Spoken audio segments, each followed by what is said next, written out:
How do you do a pseudo-medieval accent for movies, games, or just medieval stuff in general? The first problem you may encounter is that authentic medieval English, even more Old English, is unintelligible to modern-day English speakers, be they British or American. But you still want a medieval touch to the accent of your characters, don't you? Well, I have a solution for you. The most common misconception is that British English is the quote oldest unquote, quote purest unquote variant of English. This statement couldn't be any further from reality.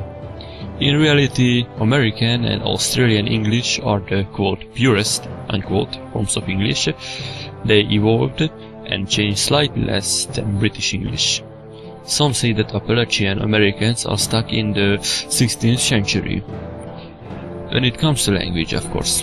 While not really medieval, close enough, isn't it? So, step 1. Start with American accent. Step 2. Trill or flap your R's. Before 1700, English had rolled R's, like Spanish and Italian. In fact, up until the 1950s, a similar sound, the tapped R, was acceptable in received pronunciations. If you learned Spanish or Italian before, or you are a native speaker of a language that has trilled R, or you're Scottish, you are in clear advantage.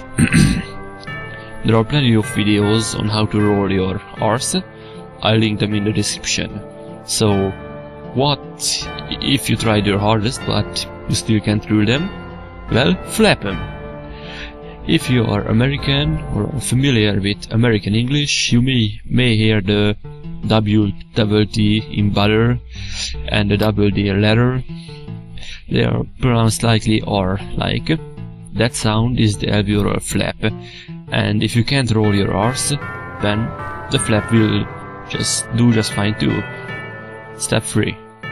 The W. Now, you need to pronounce what as what instead of what, and Y as Y instead of Y. Step 4.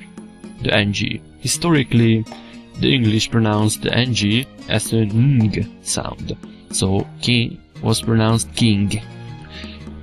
Step 5, which is optional. If you want to be more authentic, you can pronounce as Sion instead of Shon, like nation as nation instead of nation, but this is entirely optional. And here's just a sentence as an example. I don't know what are you doing here, but I will make sure you perish.